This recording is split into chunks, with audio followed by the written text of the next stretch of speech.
The Origins of Mathematics is the first chapter of our book. There's a link there where you can see the whole course and the particular manuscript from which this lecture is made. Before we get into the real math like geometry and algebra and so forth, we have to talk about numbers. And they arose through the evolution of social systems, and particularly in the complexity of systems.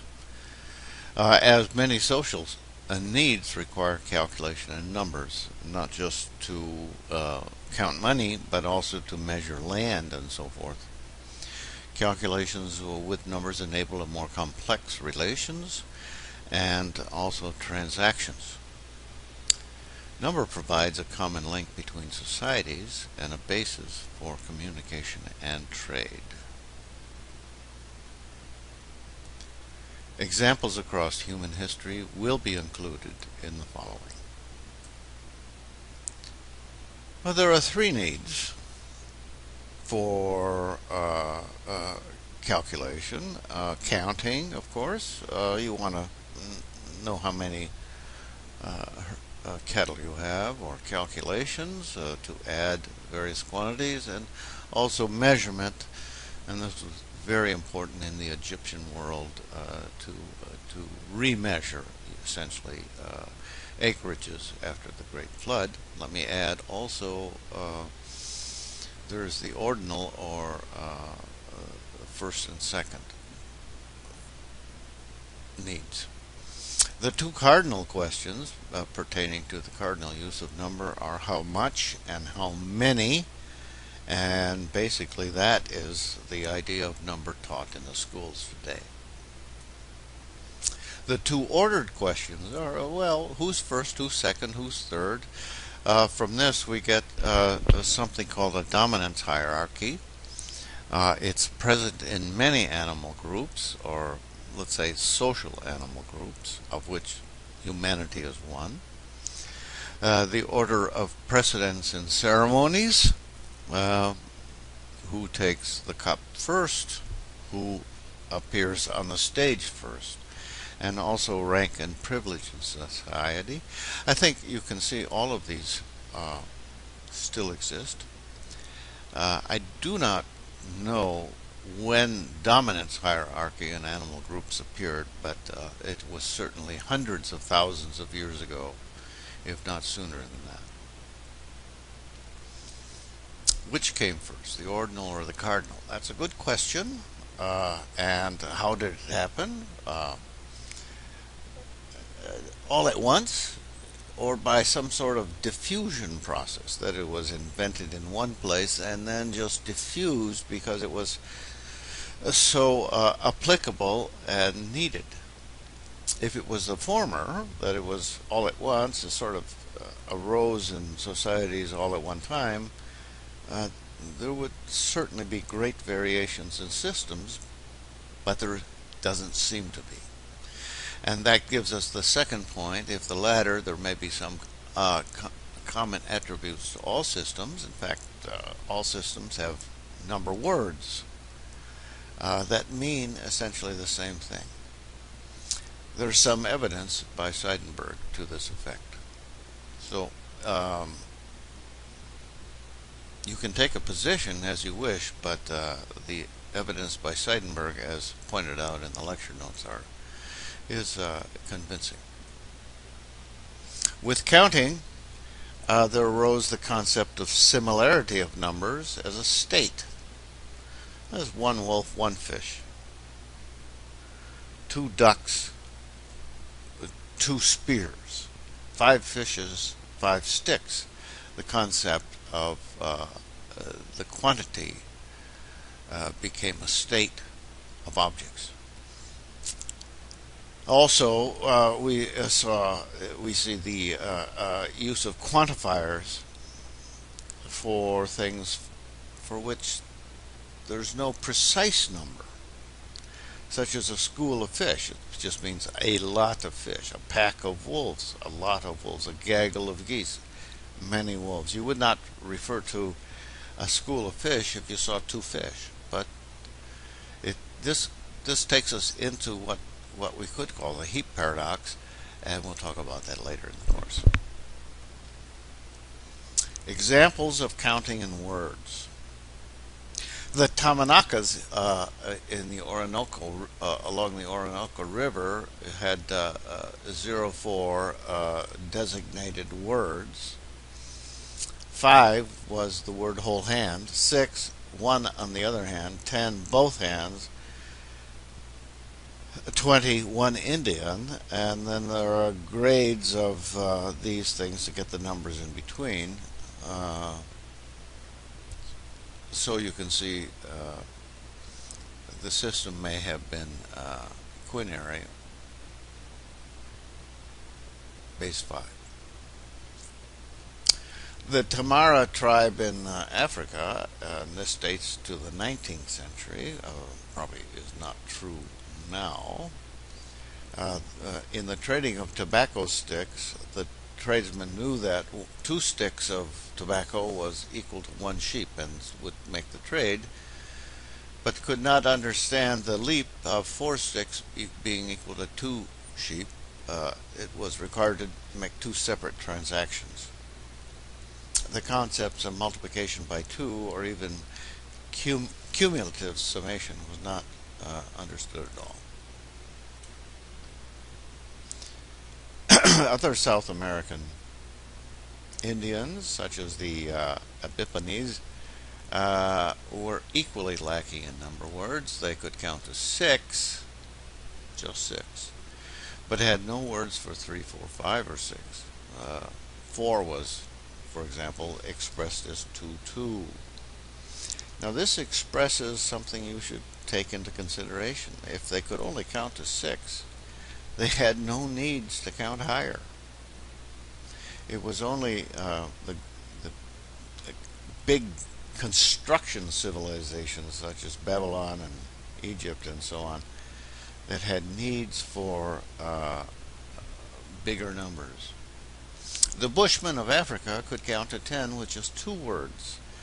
2 plus 2 plus 2 and so on, 5 times is 10. The Vedda tribesmen of Sri Lanka, when counting coconuts, would collect sticks and associate 1 stick with each coconut. When he added a new stick, he would say that is 1. So this is sort of a 1-to-1 relationship between the abstract sticks and the concrete object, which was coconuts.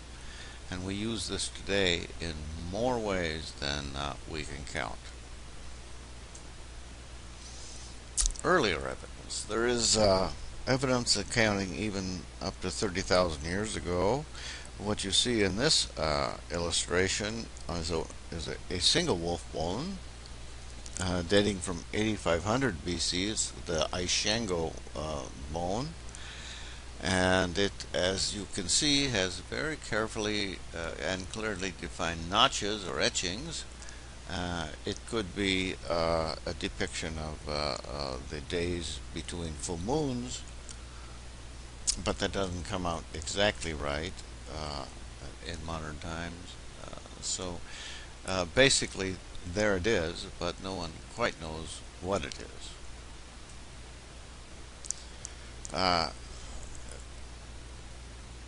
Also, more than 8,000 years ago, we see the use of coins or tokens.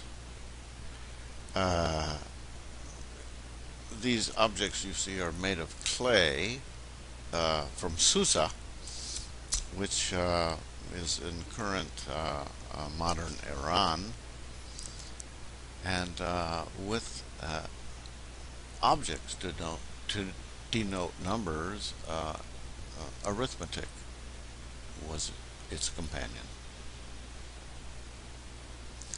Some etymology of the words. Scriben, or what we would say in English, scribe, comes from the Latin and Greek word grapheme, which is to scrape. Tally comes from the French word talir, to cut. Calculate comes from the Latin word calculus, which means a pebble. Thrice comes from the Latin ter, which means three, actually, or many. Now, let's spend a few minutes on the idea of tallying, because it's one of the first uses of arithmetic, using essentially only addition or for making records. Tally sticks were common in most of antiquity. It is the basic first method of counting and accounting. Tallies could be manifest as knots on a cord, or quipus, used by the Incas in Peru, which were braided knots, and they would keep entire financial records in this form. When there's no paper and no pens, one must determine another way to keep records. The quipu is a very effective way. The example here is from England, and even up until a couple of centuries ago, this method was used to make contracts. So here's what you do. You take a flat stick with a grain up and down, as shown in the picture. Make your accounting or business transaction as etchings, as we've done there. Split the stick along the grain to reveal two copies of the etching, so basically they both say the same thing. Each of the parties receives one of the sticks. And the split is along the grain, and if you've ever split wood along the grain, you can see it's very, very unique, and it would be impossible to duplicate or counterfeit. This was used even until modern time, that is the 17th century, and the exchequer in England was so loaded with these sticks that there was a resultant fire. It took an act of Parliament to eliminate this accounting practice. There are primitive systems of enumeration we've seen as notches, sticks, and stones, and even tokens, you might say. The Chinese had symbols for 1, 10, and so on. This makes their system basically base 10 or decimal. The Egyptians, ditto, had 1, 10, 100,000, and up to 1,000,000. The Babylonians used only 2 symbols. This provided the cuneiform system of enumeration. The Greeks used the same alphabet they used to write with, plus some special symbols. The Roman numerals you may be familiar with,